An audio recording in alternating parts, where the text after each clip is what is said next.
Bab 596. Kekasih palsu. Paman Luo, nenekku sepertinya memanggilmu. Ye Ma Pang tiba-tiba berujar. Profesor Du memanggilku. Robin Luo bertanya tanpa sadar, namun tidak lama ia mengerti maksud Ye Ma Pang, ia sedang menyuruhnya pergi. Komisaris, aku akan pergi dan menemui Profesor Du. Usai Robin Luo berujar, ia bergegas menuju ke arah Profesor Du.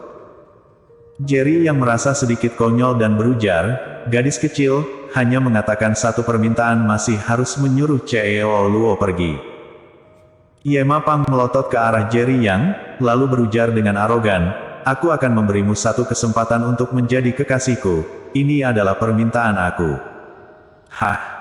Meskipun Jerry yang sangat tenang, namun ia juga terkejut dengan kata-kata Ye Ma Pang. Apakah gadis ini jatuh cinta dengannya? Tidak mungkin, kali. Ini baru 2 kali bertemu, kan? Ye Ma, putriku sudah berusia 4 tahun, tidak ada kemungkinan antara aku dan kamu.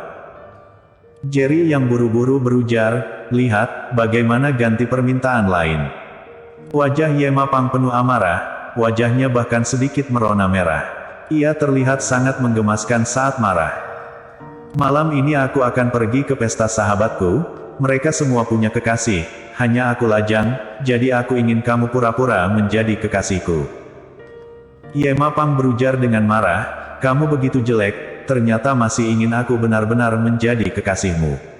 Benar-benar sedang bermimpi. Jerry yang terlihat mematung, wanita ini benar-benar tidak mengambil kerugian sama sekali. Sebelumnya ia salah paham maksudnya, ternyata sekarang ia mengatakan dirinya jelek. Tinggi Jerry yang 1,8 meter, ditambah lekuk wajahnya yang sempurna dan tampan. Kemanapun ia pergi, ia selalu menjadi perhatian wanita.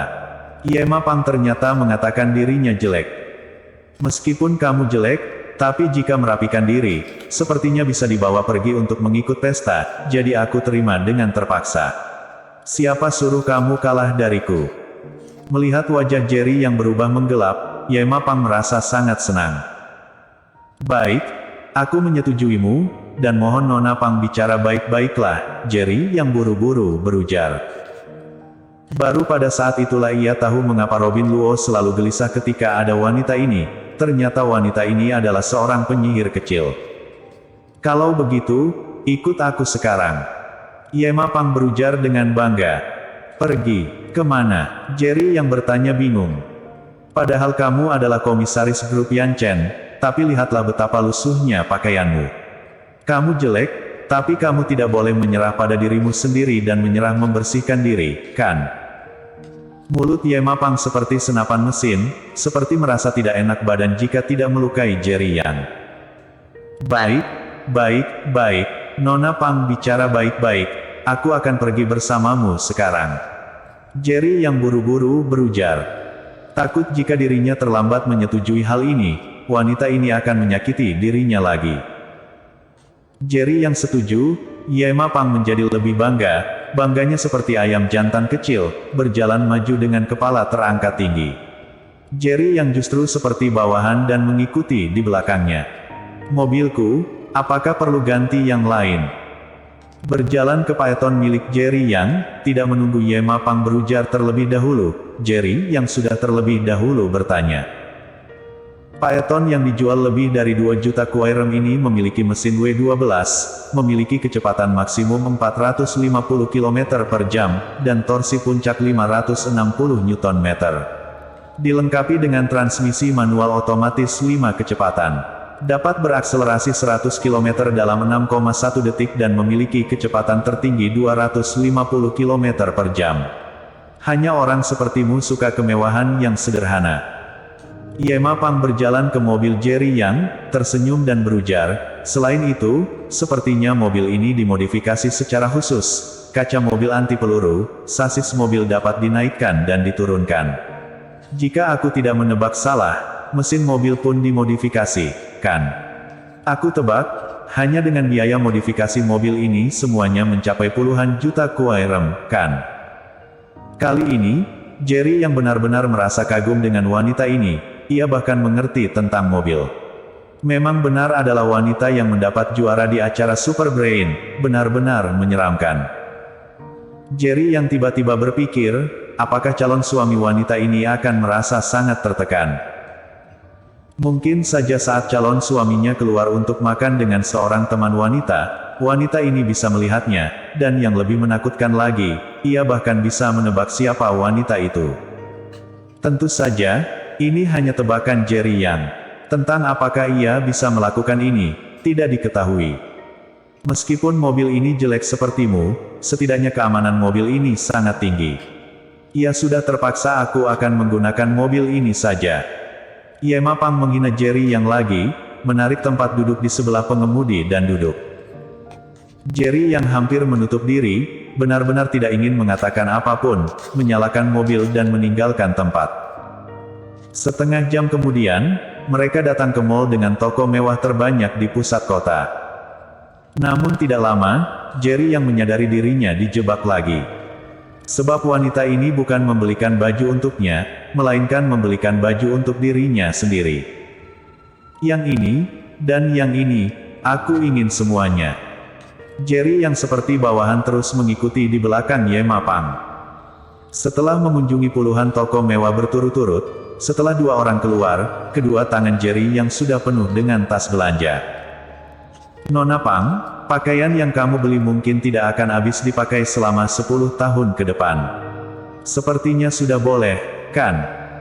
Jerry yang berujar dengan tak berdaya, ia menyadari ia sudah tidak memiliki cara untuk mengambil barang lagi.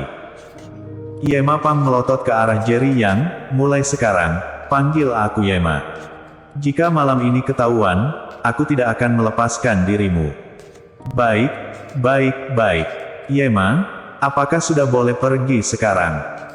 Jerry yang ternyata merasa lelah, ia benar-benar tidak mengerti, dari mana wanita mendapatkan energinya saat berbelanja. Bahkan ia yang melatih bela diri saja merasa lelah, ternyata Yema Pang masih penuh energi. Sudah hampir waktunya, ayo pergi. Yema Pang melirik ke arah waktu, memang sudah sedikit malam dan baru berhenti belanja. Jerry yang malang, tangannya penuh dengan barang, justru tidak ada satupun barang yang dibeli untuknya. 20 menit kemudian, mobil berhenti di tempat parkir Universitas Yan. Temanku akan segera datang juga, kita tunggu di luar saja.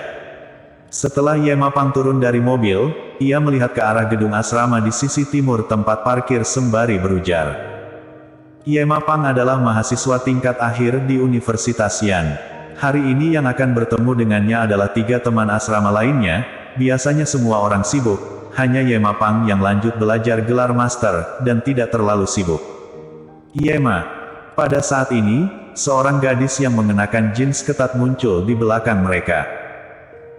Di sebelah gadis ini masih mengikuti seorang pemuda yang memancarkan aura kaya dari sekujur tubuhnya, berpakaian pekerja kerah putih dengan jas dan sepatu kulit, dan pergelangan tangannya masih memakai jam tangan Patek Philippe yang terkenal. Hanya saja Jerry yang bisa langsung melihat pria ini adalah orang kaya palsu, dan Patek Philippe yang khusus digunakan untuk pamer ternyata adalah palsu. Tentu saja, ia hanya pura-pura menjadi kekasih Yema Pang untuk mengikuti pesta, tentu saja tidak akan mengeksposnya. Jesse, di mana mereka berdua? Yema Pang bertanya. Mereka bilang menjemput kekasih mereka, sepertinya akan segera tiba. Gadis bernama Jesse tiba-tiba menatap ke arah Jerry yang berada di samping Yema Pang, ekspresi terkejut muncul di matanya, kemudian ia bertanya, Yema, siapa ia? Ia adalah kekasihku, Jerry Yang.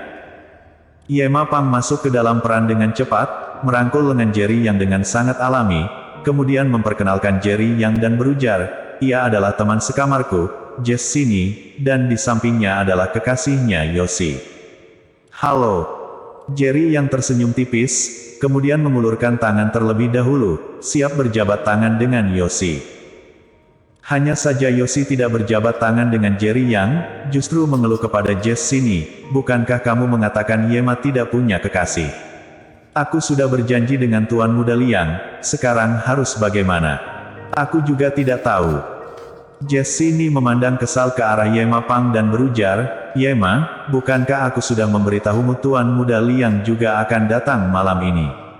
Mengapa kamu tiba-tiba punya kekasih?